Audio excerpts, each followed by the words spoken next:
So on the tennis court, we know the last major joint to touch the ground is the ankle. So having good ankle mobility is really important for all aspects of tennis movement and stroke production. One of the big challenges is every time we take a step, the ankle has to help with force generation or absorb force generation into the ground.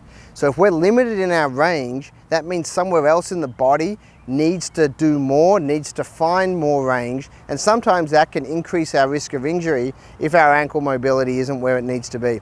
So a real simple exercise, and even a test, we utilize this as a test for a lot of our athletes, is to see how well they have good ankle, what's called dorsiflexion, which is a big term, but in general, I'll demonstrate when we go through it what that means. So we got our athlete kneeling here.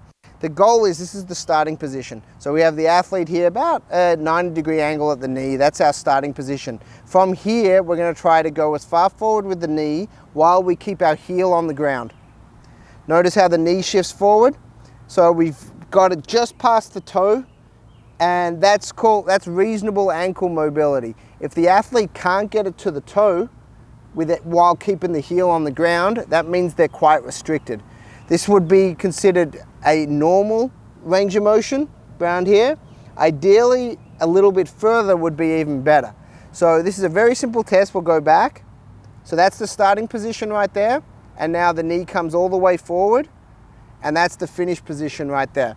So our goal is to make sure the knee can get past the toe while the heel's remaining on the ground. So the important aspect of that is to test out ankle mobility, but the way we can utilize that also is a training technique and exercise, and we try to do about 10 reps of that, hold for about 10 seconds each time. So each time we're trying to get a little bit further, increase our mobility through our ankle, and it's something that plays a big role in all movements on the tennis court.